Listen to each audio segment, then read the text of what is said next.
let's take a look at Appendix A-9 on interval notation and solving inequalities. So in this appendix, in this section, we'll introduce and use interval notation.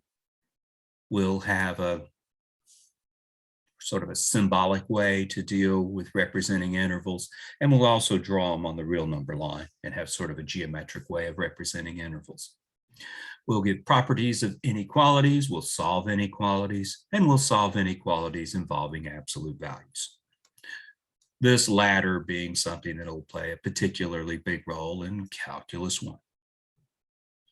So for a definition, an inequality in one variable is a statement involving two expressions, at least one containing the variable, separated by one of the inequality symbols. The less than symbol, less than or equal to, greater than or equal to. To solve an inequality is to find all the values of the variable for which the statement is true. These form the solution of the inequality, or maybe the solution set of the inequality. So we'll solve inequalities and we'll represent the solutions to those in terms of interval notation and also geometrically, as I stated. So take A and B to be real numbers. Say A is less than B. On the real number line, we reviewed this, I think it was Appendix A1. This means A is to the left of B on the real number line. Then a closed interval denoted square bracket A, B, square bracket consists of all real numbers X for which A is less than or equal to X and X is less than or equal to B. So this is all X, a real number, such that X equals A, or X equals B, or X is strictly between A and B. And we'll have a way to draw a picture of that shortly. You've dealt with inequalities, I think, in Appendix A1. We touched on inequalities there as well. We're just basically using those inequalities to establish this new notation. So closed intervals are represented with square brackets, and these intervals include their endpoints. A less than or equal to X, less than or equal to B. The or equals to part indicates that the endpoints are included in the possible X values. And these intervals, these closed intervals, include their endpoints. An open interval denoted with parentheses, A comma B, not to be confused with the coordinates of a plane in the Cartesian plane.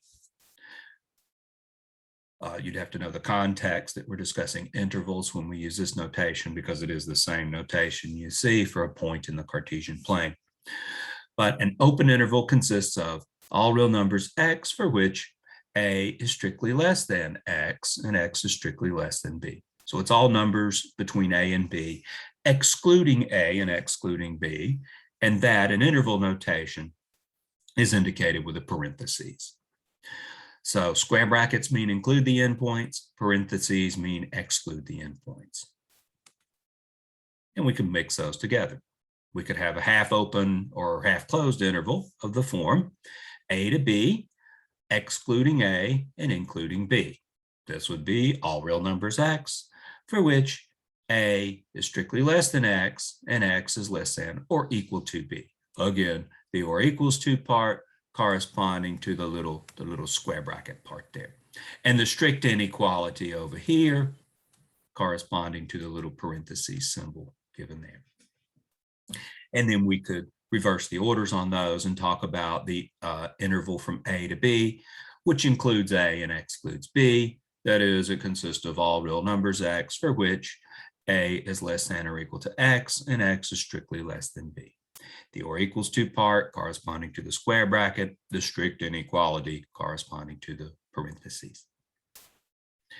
In each of these definitions, A is called the left endpoint, B is called the right endpoint of these intervals. We started with A and B being real numbers, which isn't surprising. All we've dealt with is real numbers so far. We've had some maybe close encounters with complex numbers, but we ignored them. Well, in the interval notation, we're going to introduce a new symbol, nothing but a symbol for us at this stage, the infinity symbol. So we'll use the symbol infinity and negative infinity, a little negative sign in front, to indicate unboundedness in intervals. And that's all. These are not numbers. These are not real numbers. So I'm making it call attention to the fact that A and B were real numbers. The infinity symbol or negative infinity is not a real number. Doesn't result from any kind of arithmetic. It results quite often from a process you'll deal with in Calculus 1, a limiting process. But infinity is not a number. In pre-calculus, that's kind of the end of the story. We may touch on some things with asymptotes in pre-calculus 1. And in that setting, we'll see infinity pop up again. But the big takeaway for pre-calculus is infinity is not a number. So that doesn't tell you what it is. It tells you some of what it isn't. It becomes complicated quickly. I need a little bit of calculus knowledge to say what infinity is. I would summarize it as infinity and negative infinity. They're not real numbers. They're limits. And you'll explore limits in great detail in Calculus 1. For us, they're simply symbols, not numbers. And we use them as follows. So we'll have 5 different kinds of unbounded intervals. We'll draw pictures of all these intervals we've encountered so far. An interval, square bracket A, comma, infinity. This would be all x that's greater than or equal to A and less than infinity.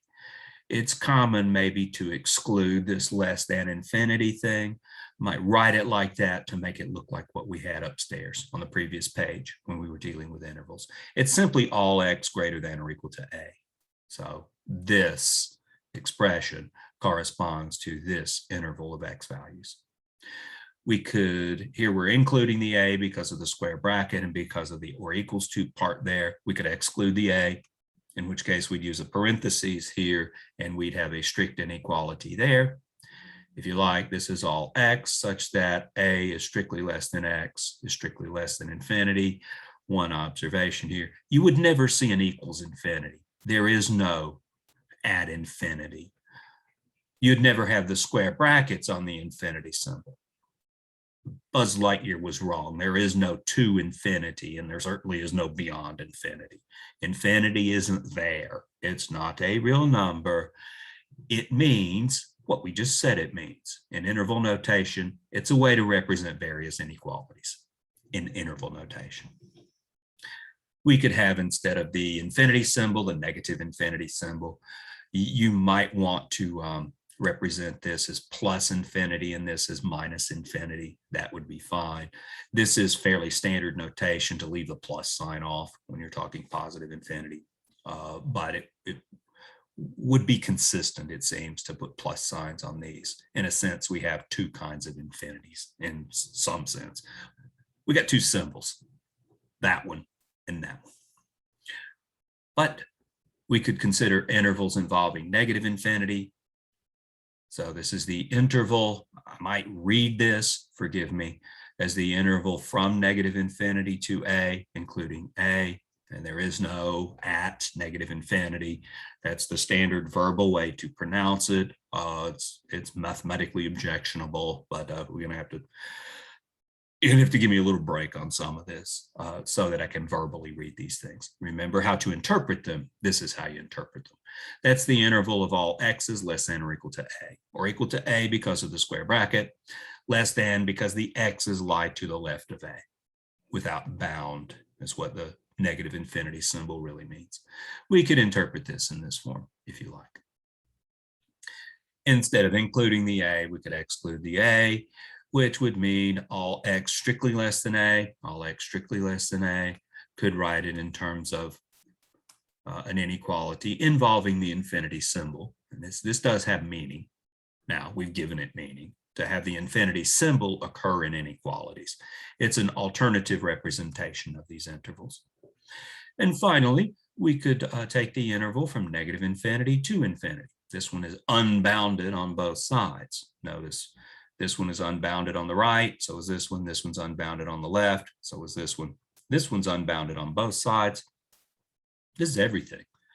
all real numbers is in an interval notation. This is how you would represent all real numbers. It seems weird to say it's all x such that x is strictly greater than negative infinity and strictly less than infinity. It's everything. It's the universal set when we introduce that set theory notation in Appendix A1. Our universal set usually is a set of real numbers. By the way, these infinity, negative infinity things, these are not endpoints. We only had endpoints when there was a there. There is no there. There is no at negative infinity. There is no at infinity. These don't represent endpoints, not to be confused with what we had up here. A and B were real numbers. A was the left endpoint, B was the right endpoint. In each of these, that's how we define those, left and right endpoints. In this new setting, these intervals don't have two endpoints. This one has one endpoint on the left, no endpoint on the right. It is unbounded. Similarly here, this one has an endpoint on the right, so does this one, but these don't have endpoints on the left. And this has neither a left nor a right-hand endpoint. The infinities are not endpoints because in an informal sense, they're not there. There is no there. There is no at infinity. We can draw pictures of these.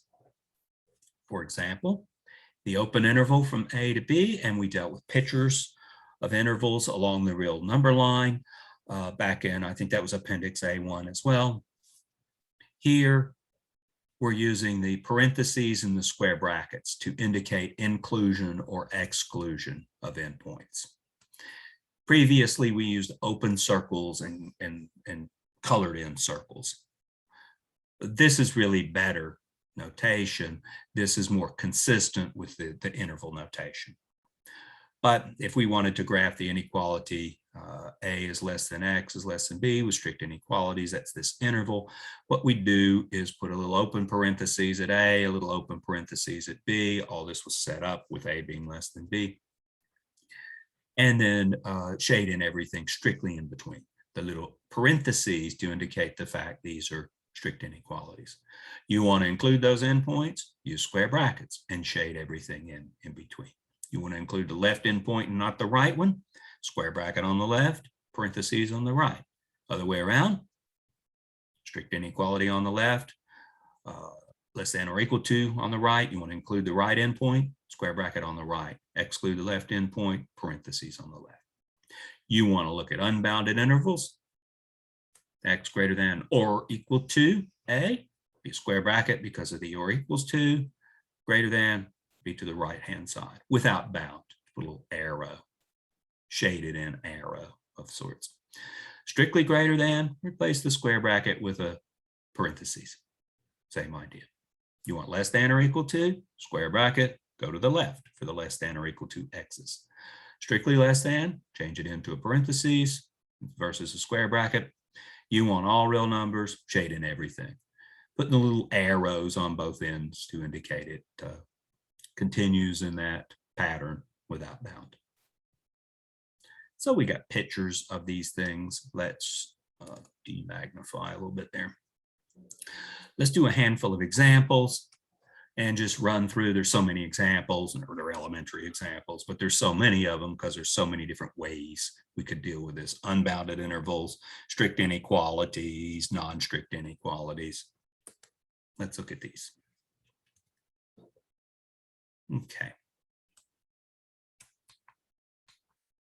Number 18 says, express the graph shown in blue using interval notation as an inequality involving X. Okay, they get a little square bracket there. At 0, we're taking everything to the left of that. So this would be all X to the left less than or equal to 0. Square bracket indicates the inclusion of the endpoint. So in interval notation, the blue points in the interval are negative infinity to 0, right? Everything to the left. It's unbounded on the left. That's what the negative infinity represents. Up to 0 and including 0 because of the square bracket. As an inequality, that's X less than or equal to 0. How about the inequality -2 is less than x is less than 0? All right. As an interval, that's everything between -2 and 0, excluding the endpoint because it's strict inequality. On the real number line, using the parentheses at the right-hand endpoint of 0, parentheses at the left-hand endpoint of -2, and shade in everything in between. -2 and 0 are the endpoints. -2 and 0 are the endpoints. They're not included in the interval, but they are endpoints of the interval. Write the inequality x less than or equal to 5 using interval notation and draw a picture. All right, let's see, this would include 5 because of the non-strictness of the inequality, the or equals to 5 part. Less than 5 would be to the left, indicated with an interval of this sort. So -∞ to 5 includes 5 and everything less than 5. That's what we're looking for. On the real number line, at 5, we'd have a square bracket and we'd shade everything in blue, as illustrated in the pictures here, to the left. Don't forget the little arrowhead. This one's unbounded. X greater than 1. All right, same idea, this time greater than. Strict inequality tells you somewhere down the road when we draw a picture, there'll be parentheses and not square brackets. In the interval notation, this is everything greater than 1, excluding 1, not or equals to. There's a parentheses related to 1, and everything to the right of that, greater than, greater numbers appear to the right of lesser numbers on the left. And as it's drawn on the real number line, we'd go to 1 with the parentheses there because of the strict inequality, and shade in everything greater, everything to the right. Write the interval 0, 1, including 0, excluding 1, as an inequality involving x, and draw a picture. So we've taken pictures and deduced intervals. We've taken intervals and deduced pictures, and now we're taking, well, I guess we're taking an interval here and deducing a picture and an inequality. So we've taken this in every direction we could. This is, I think, maybe one more after this. As an inequality, the interval corresponds to everything between 0 and 1. So we'll have a 0 on the left, a 0 on the right, an x sandwich in between. Strict inequality because of the parentheses here. Square bracket on the left because, or excuse me, square bracket on the left implies a or equals to on this side. Strict inequality because of parentheses, or equals to because of square bracket. On the real number line, 0, 1, square bracket, open parentheses, and shade everything in between. And yeah, one more. Write the interval -8 to infinity as an inequality involving x, illustrated on the real number line. Parentheses, strict inequality. Strict inequality. We're taking everything greater than -8, everything to the right of -8. -8 is the left-hand endpoint. So it'd be all x that are strictly greater than -8 because of the open parentheses idea here, a strict inequality here. Along the real number line, we'll go to -8, put a parentheses there. It's to the right of -8, greater than that. We'll shade everything to the right of that in with blue, as we've done in these examples. And there's another kind of inequality and interval and picture relationship. Returning to the notes. Okay, we're going to manipulate inequalities and solve inequalities, not complicated inequalities, not yet. Throughout this section, we only deal with real numbers.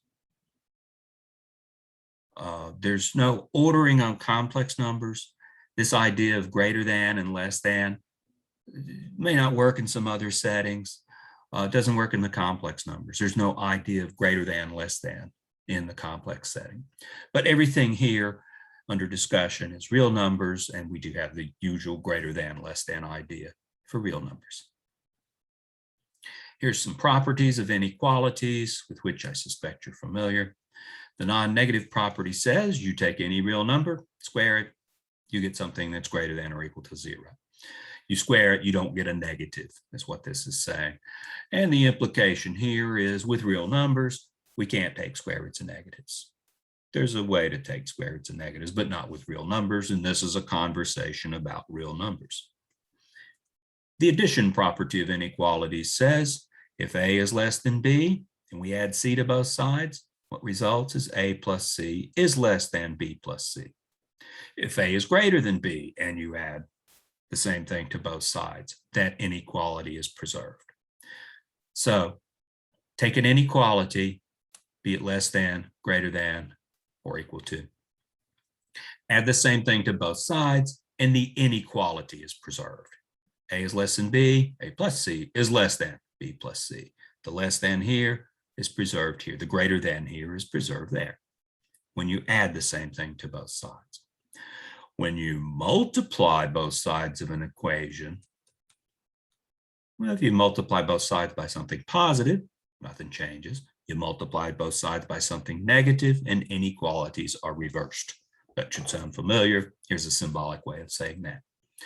If A is less than B and C is greater than 0, that is, C is positive, then multiply both sides by C, the inequality is preserved. A is less than B and C is positive implies AC is less than BC. We got a less than there, we got a less than here because we multiplied both sides by a positive number.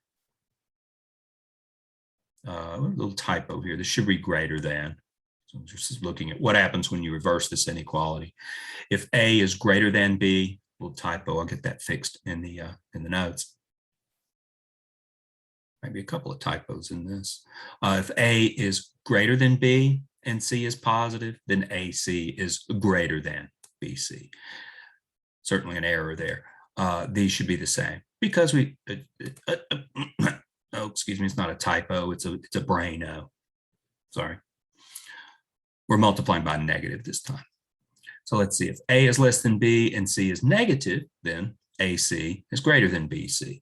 We multiplied both sides by a negative and we had to reverse the inequality. We multiplied both sides by a negative. I didn't read it closely enough.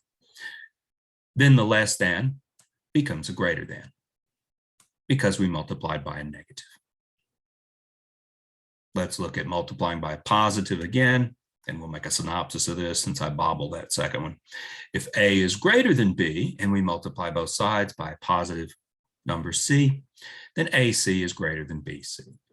We got a greater than here, we get a greater than there because we've multiplied by a positive number.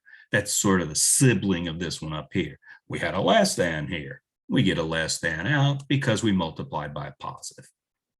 So the first one and the third one say you multiply both sides by a positive and the inequality is preserved. There's a synopsis on that. And the second and the fourth one together will imply if you multiply both sides by a negative, then inequalities are reversed. Here it says A is greater than B and C is less than 0. C is negative. Well, if you multiply both sides by a negative, you're going to have to reverse that inequality, leading you to AC is less than BC. The synopsis is multiply both sides of an inequality by a positive number, inequality is preserved. Multiply by a negative number, and the inequality is reversed. Reciprocals. This one's verbally easy to describe. It says if A is greater than 0, then 1 over A is greater than 0. Remember, when we say greater than 0, an alternative reading of that is positive. This says if A is positive, then 1 over A is positive. The reciprocal of a positive number is positive. The second claim is if A is less than 0, then 1 over A is less than 0. Being less than 0 is being negative. So a synopsis on the second one is the reciprocal of a negative number is negative. So taking reciprocals preserves positiveness and preserves negativeness. It preserves signs, S-I-G-N-S signs, not the trigonometric signs. So taking reciprocals preserves positiveness and negativeness.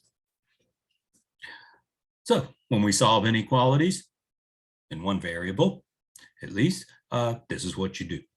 Don't make up your own rules. Highlight that, and you'll be fine. So if you have a shortcut, you be careful, because it's probably wrong. If there was a shortcut, I'd tell you about it. These are the rules we're constrained by. Use only those, and you'll be fine. Let's do a bunch of examples of solving inequalities and drawing pictures of them on the real number line.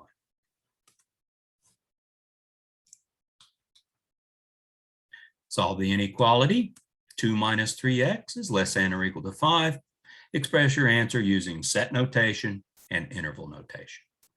Graph the solution set. Okay, this is new set notation. We introduced that in section A1, the first appendix. We've got this. We want to get x by itself.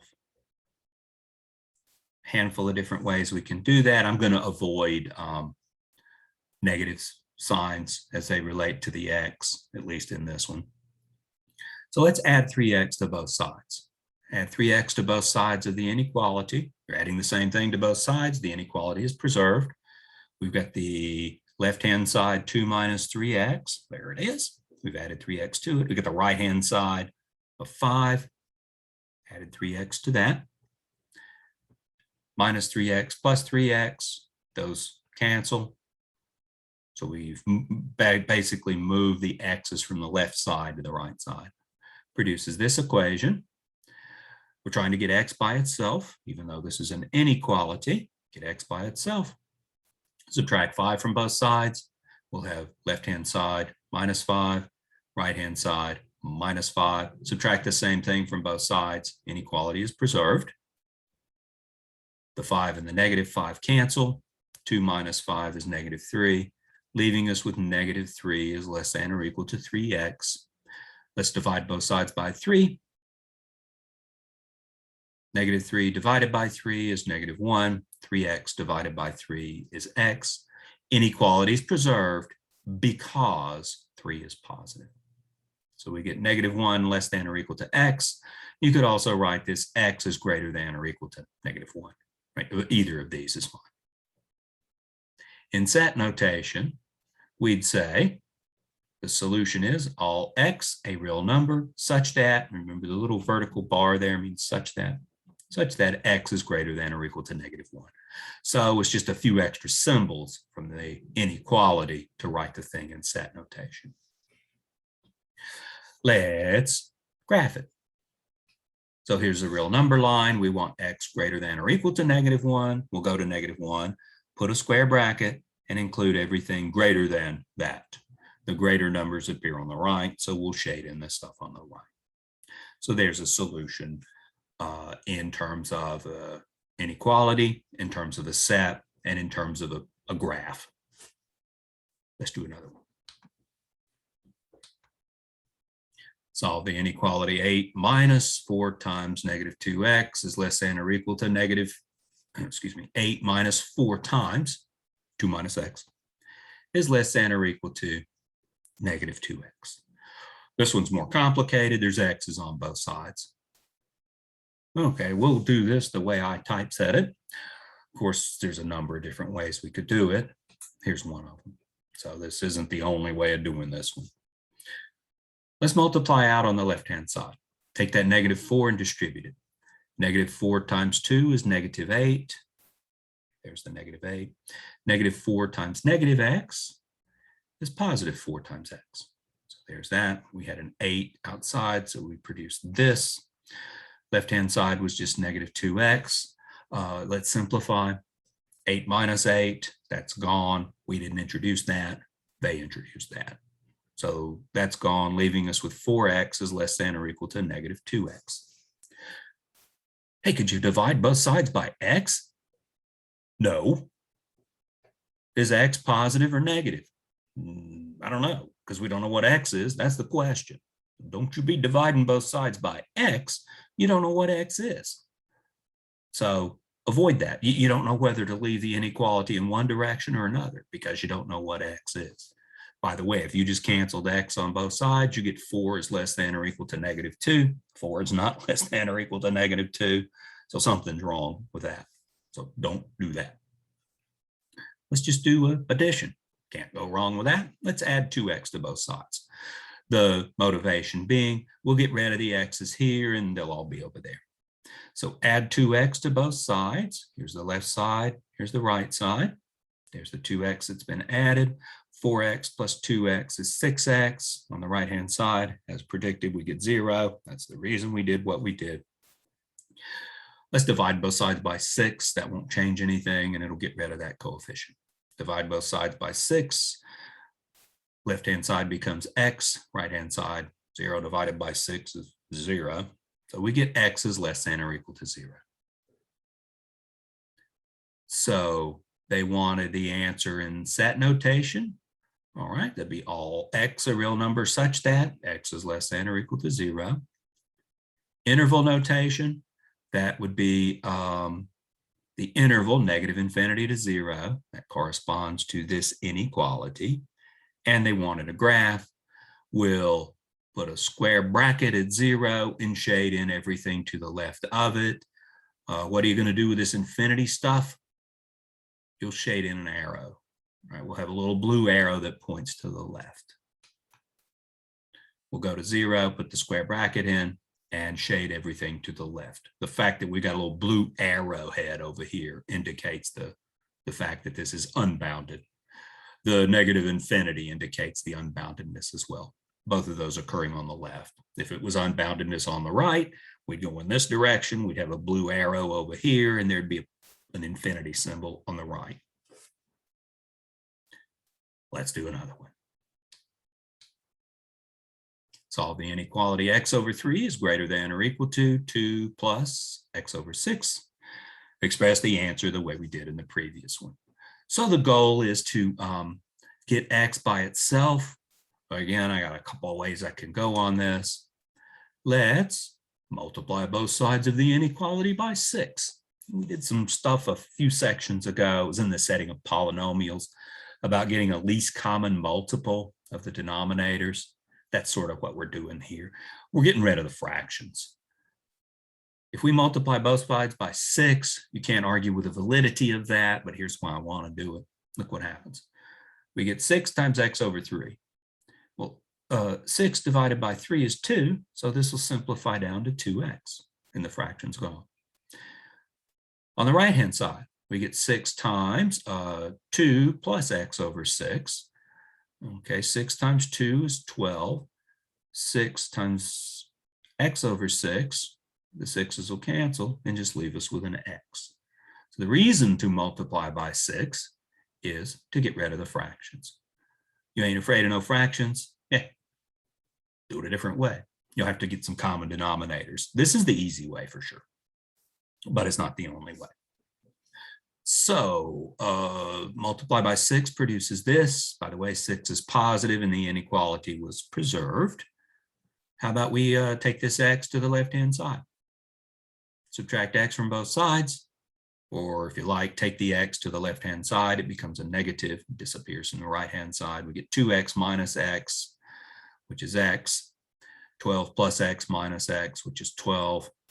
Taking this to the left-hand side and making it negative is the same arithmetic operations, right? You just lose this part, but that's 0 anyhow. And we get x is greater than or equal to 12. So set notation, the set of all x are real numbers such that x is greater than or equal to 12. Interval notation, go to 12. It's not a strict inequality, so put a square bracket. X greater than, take everything to the right. And you know what we'll have in terms of a graph. We'll go to 12, square bracket, everything to the right, including an arrowhead. That indicates the unboundedness on the right in the graph. This symbol here indicates the unboundedness on the right in the interval notation. What's infinity? It's a symbol. And that's all. It's a symbol we use in interval notation for now, at least. Another one, Solve the inequality, 1/3 less than x plus 1 over 2 less than or equal to 2/3. Express your answer the way we did before. How you feel about multiplying by 6 again? Got to get rid of the fractions. Let's do that. Here we've got actually 2 inequalities. I guess that's the new turn on this one. But let's multiply all 3 of them by 6. 6 is positive, no need to reverse inequalities. We'll have 6 times 1/3 is less than 6 times that quotient is less than or equal to 6 times 2/3. 6 times 1/3, 6 divided by 3 is 2. Here's a 2. 6 times x plus 1 over 2, 6 divided by 2 is 3. We'll pick up a coefficient of 3 there when simplifying, times x plus 1. Maybe I don't read all these intermediate steps. Let's go through it a bit faster. You can always pause it and read all the details that are there. 6 times 2/3, 6 divided by 3 is 2. So this quotient will produce 2 times the numerator of 2, and that'll produce a 4. There's the details. And so multiplying by 6 produces this inequalities, these inequalities, and we got rid of the fractions. We're trying to get x by itself. Divide by 3, it says. Okay, let's divide by 3. If we divide by 3, that'll get rid of this 3. So that's the motivation, because we're trying to get x by itself. Divide by 3 gives 2 divided by 3, 2/3 is less than x plus 1 times 3 divided by 3. So that just produces a 1. And we've got x closer to being by itself. And on the right-hand side, we'll divide by 3 to produce 4/3. You got x by itself? Almost. We need to get rid of the plus 1. So subtract 1 from all 3 pieces. Subtracting 1 throughout from all 3 pieces. 2/3 minus 1, x plus 1 minus 1, 4/3 minus 1. 2/3 minus 1 is negative 1/3. The ones cancel there. That's the reason we did this. Now we got x by itself, so we're doing good. 4/3 minus 1, that's 4/3 minus 3/3 is 1/3. So I leave it to you to do some of that arithmetic. So in interval notation, we've got x between negative 1/3 and 1/3, excluding the negative 1/3 and including the 1/3. In other words, parentheses on the left, negative 1/3, comma 1/3, square bracket on the right. Square bracket for the or equals to, parentheses for the strict inequality. In SAT notation, we could write it like this. They want us to graph it. The graph will be a number line that will greatly resemble the interval notation. So here's what we had on the last line, or lines. The graph must look like this. Yeah, we'll take negative 1/3 here, parentheses to indicate the strict inequality. Got parentheses there. Go to 1/3, square bracket, or non-strict inequality. Level that one off and take everything in between. X is between these two numbers, including the right-hand number and excluding the left-hand number. Inclusion and exclusion is indicated by square bracket and parentheses, as always. Let's do another one. Okay, to solve the inequality, 0 is less than 3x plus 6 to the negative 1 power, means reciprocal, is less than 1/3. Express the answer the way we've been doing. Okay, what makes this one different is the reciprocal stuff. Remember, a negative 1 exponent means take a reciprocal. What do we know about reciprocals? The reciprocal of a positive number is positive, and the reciprocal of a negative number is negative. Reciprocals don't change signs. Reciprocals preserve signs. Plus minusness. Let's break this one into 2, and we're requiring both 0 is less than 3x plus 6 inverse, and we're requiring 3x plus 6 inverse is less than 1/3. So let's break this apart. We're requiring both of these properties. We're going to manipulate these somewhat differently. Well, let's break them into parts. We need to know positive and negativeness. For 0 less than 3x plus 6 inverse, we have by the reciprocal property of inequalities that if we take the reciprocal of this, it's got the same sign as this. 3x plus 6 inverse and 3x plus 6, these are reciprocals of each other. This one is greater than 0, so this one is greater than 0. I'll reverse the order in which they're written, but if 3x plus 6 to the negative 1 power is positive, which is what this means, then its reciprocal, 3x plus 6, is also positive. Both of these are positive comments. This thing is greater than 0, then so is this thing. It's reciprocal. So 3x plus 6 is greater than 0. That's easy enough to solve with what we know. You'll take the 6 to the other side, and then you'll divide by 3 to get the x by itself. There's the details. It ultimately leads you to x is greater than negative 2. If you like, negative 2 is less than x. So we're going to sandwich it between some things. So there's what we get for the first inequality. Next, let's consider this one. 3x plus 6 inverse is less than 1/3. Remember, we've still got 3x plus 6 inverse. We still got that thing's positive. So if we take a reciprocal again, the sign will be preserved. This is positive, so its reciprocal is also positive. 3x plus 6 inverse is less than 1/3. That is 1 over 3x plus 6 is less than 1/3. Well, we already know x is greater than negative 2. I mean, that's a conclusion for the previous one. So if we look at 3x plus 6, that's greater than 3 times negative 2 plus 6. We've replaced the x with this negative 2. We know x is greater than negative 2. X is greater than negative 2. So we substitute it in there. We see that implies 3 times negative 2 plus 6. That implies, which equals 0, implies 3x plus 6 is greater than 0. 3x plus 6 is positive. We've got that extracted from this. You know, we also had it from right up here with a reciprocal conversation. So no matter how you slice it, we definitely know 3x plus 6 is positive. So let's multiply both sides of this.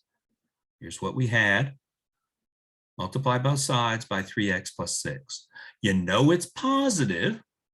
I would never multiply both sides by something with an x in it unless I knew the sign of it. Well, this time you did. You know it's positive. Multiply both sides by 3x plus 6 with this highly important information that you know 3x plus 6 is positive. That preserves the inequality. So we'll take the left-hand side, multiply by 3x plus 6. Inequality is preserved because we're multiplying by a known positive quantity.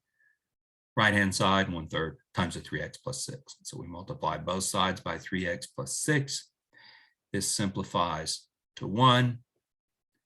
This, we can distribute. 3x divided by 3 is simply x. There's the x. 6 divided by 3 is 2. So we get 1 is less than x plus 2. Upon simplifying, take the 2 to the left-hand side, and we get negative 1 is less than x. So here's what we know. Negative 1 is less than x, and x is greater than negative 2. We had two inequalities. Together, they implied this piece of information and this piece of information. Let's glue that together and answer the question they asked, the thing about set notation and interval notation and a graph. So we had the information negative 2 is less than x. I think what I was just pointing at was x is greater than negative 2. It's written in another way, but we have negative 2 is less than x and negative 1 is less than x. For both of those to occur, we must have x greater than negative 1. Any x greater than negative 1 is also greater than negative 2. But there are some numbers that are greater than negative 2 that are not greater than negative 1. So to have both conditions satisfied, we must have this condition satisfied. Notice, say, negative 1.5. That satisfies this condition, but it doesn't satisfy this condition. So anything that satisfies an x value that's greater than -1 also satisfies this condition. So we include all of these. But this is the only thing that satisfies both of those. There are things which satisfy this and not that. And we need them both satisfied. We want both of these inequalities satisfied. That's a little subtlety in this one. This one's a little weirder than the majority of them we do. It's the reciprocal that's made it kind of odd. So what we must have then is -1 less than x, or if you like, x greater than -1. Written in interval notation, written in set notation is given here, and in interval notation is given here. X couldn't be -1. We saw that arise in the computations. Along the real line, we want anything to the right of -1.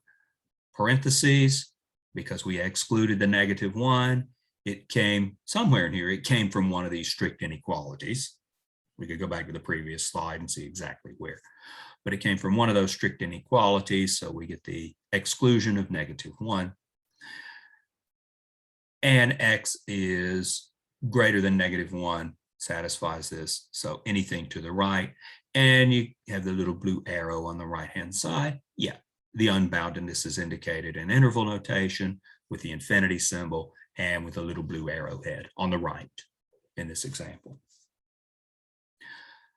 So there's loads of examples in terms of various equations, various inequalities, and solving for the x values. The last little nuance here is to deal with inequalities that have absolute values in them.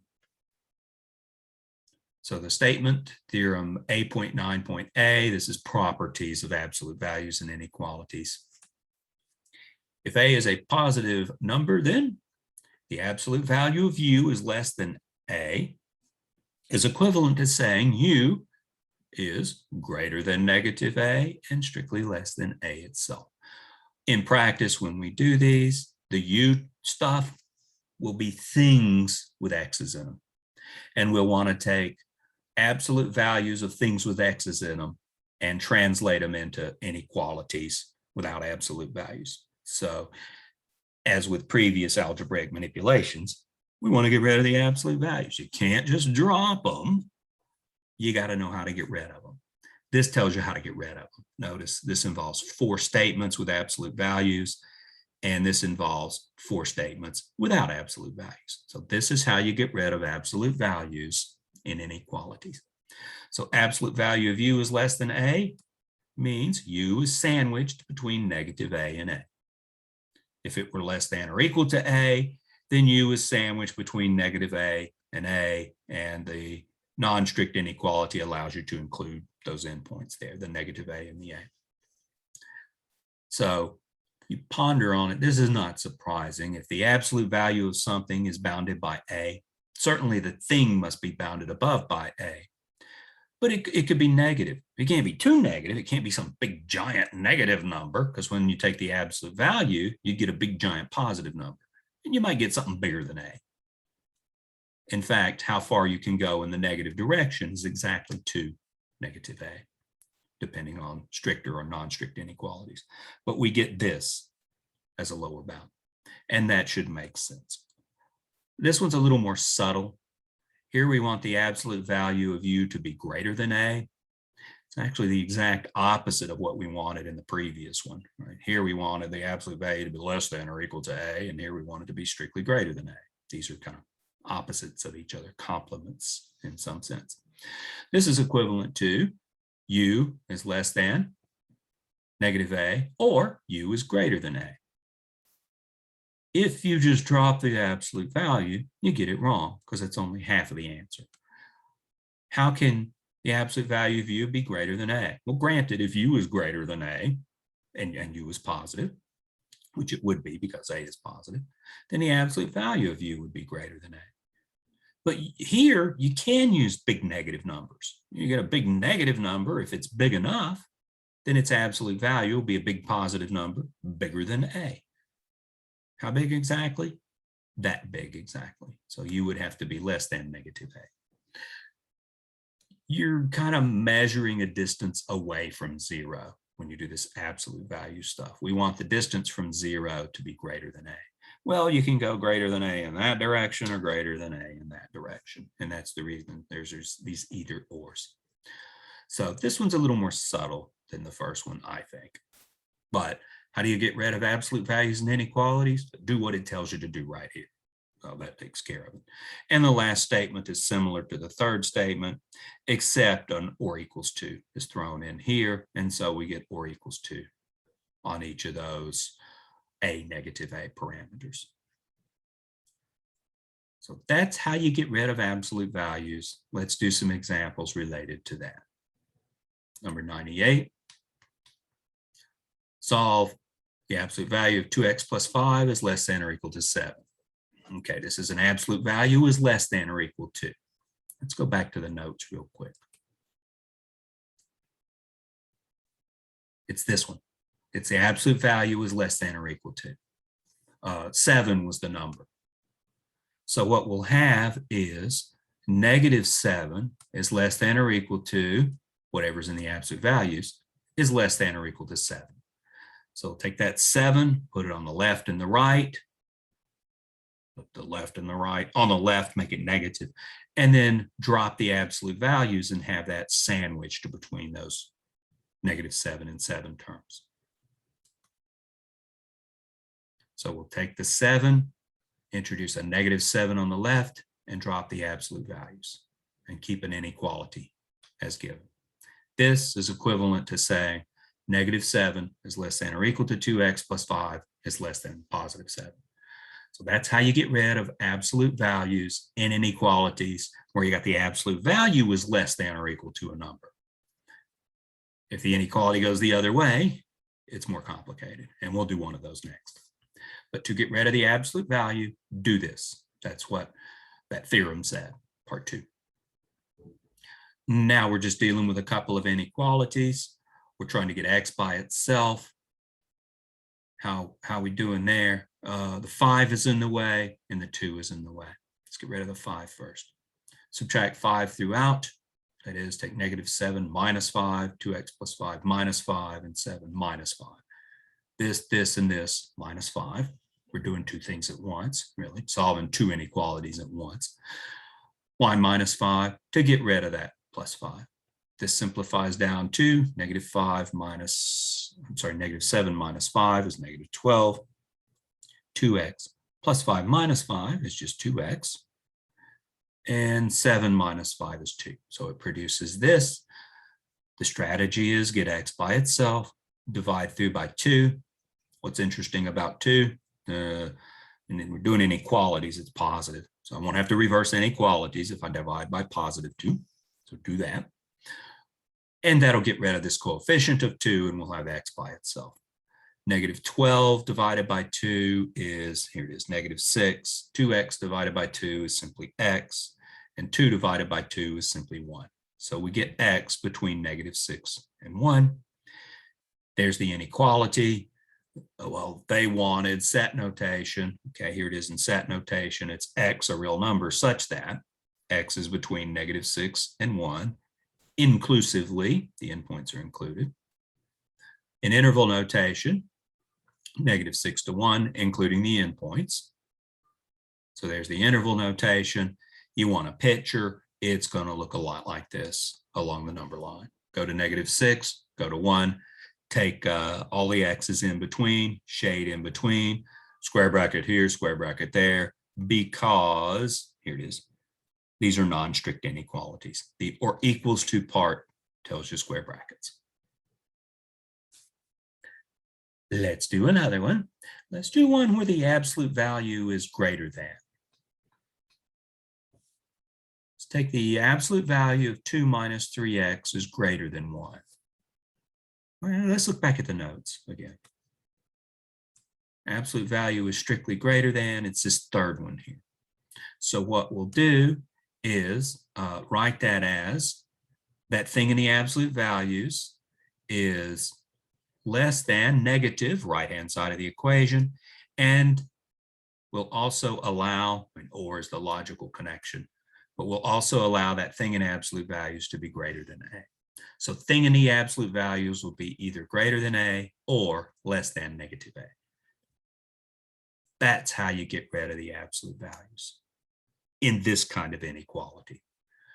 So the previous one and this one are quite similar. They're absolute values and inequalities, but the fact that the previous one was a less than or equal to, and this one is a greater than inequality, you deal with them differently. The way to deal with this is to say the thing in absolute values, 2 minus 3x, is either less than -1 or greater than +1. Take the thing in parentheses. It must be less than -1 or greater than 1. That's how you get rid of the absolute values. You don't just drop them. You use theorem A.9.A or whatever it was. So be careful with that. Absolute value inequalities will play a big role in calculus. So we produce two things. We want either one or the other to be satisfied. The logical connective is or. If we solve the first one, 2 minus 3x is less than -1. We've done a number of these at this stage. You'll, if you like, move the -1 to the left-hand side and the -3x to the right-hand side. If we do that, we'll produce something like this. 2 minus -1 becomes a 3. We got the 3x on the other side. You'll divide both sides by 3. So I've abbreviated this. We need to speed this up a little bit. Feel free to pause and convince yourself that these are true. Divide by 3 will produce 1 less than x. Or if you like, we can write it as x is greater than 1. The other inequality was this one, 2 minus 3x is greater than 1. Same story. We'll maybe take the 3x to the right-hand side, bring the 1 to the left-hand side, and simplify. Let's actually skip those steps. Again, pause the video and convince yourself if you're skeptical. Skepticism is a good thing. We get 1/3 is greater than x, or in other words, x is less than 1/3. So we've got either x is greater than 1 or x is less than 1/3. Either or. We picked up this or condition when we eliminated the absolute value. So the solution set is all x, a real number, such that either x is less than 1/3 or x is greater than 1. As an interval, what does x less than 1/3 look like? -infinity to 1/3 parentheses, because it's a strict inequality. X less than 1/3 less than, that puts us on the left-hand side. And so we go to -infinity. There is no at -infinity, but that's the standard verbiage. And we get the interval from -infinity to 1/3, excluding the endpoint. Notice this interval only has one endpoint, 1/3, no endpoint on the left. It's unbounded. X greater than 1. Okay, we'll start at 1 and go for everything bigger. Exclude 1 because it's a strict inequality as well. And everything to the right of that. This is an interval with only one endpoint as well. This one has left endpoint 1, no right endpoint. This one has right endpoint 1/3, no left endpoint. And we'll see that more specifically when we graph it. So a graph looks like this. Anything less than 1/3. Here's 1/3, parentheses, because it was a strict inequality right there. Everything to the left. Blue arrow because of the -infinity idea, unbounded interval. 1 to infinity, go to 1, parentheses, because of that strict inequality, everything to the right, blue arrow indicating unboundedness. So this one we get this kind of set. We got everything except the stuff between these two and including these two, right? The complement, to use the set theory language from, I think, section A1, the complement of what's in blue would be a closed and bounded interval from 1/3 to 1. What did we get in the previous example? Let me go back to the previous example. Hey, look at that. That's square brackets and everything in between. What's the complement of this? Well, you know, the complement of this would have an open bracket here and everything to the right, and an open bracket here and everything to the left. The complement of this looks like what we got for number 100. That's because the previous one was an absolute value less than or equal to. This one is an absolute value greater than or equal to. The numbers are different, but the concepts, the computations, are kind of related to opposites. This says absolute value greater than. The other one said absolute value less than or equal to. And there's a reason that what we didn't include here is of the form of what we did include on the previous one, and vice versa. Again, the numbers are different. Granted, this is 1/3 and 1, and that was -6 and something or other. But those pieces fit together geometrically in a certain way, and that's not a coincidence. These are the two kinds of things that happen when you deal with absolute values greater than and absolute values less than, as given in those two examples.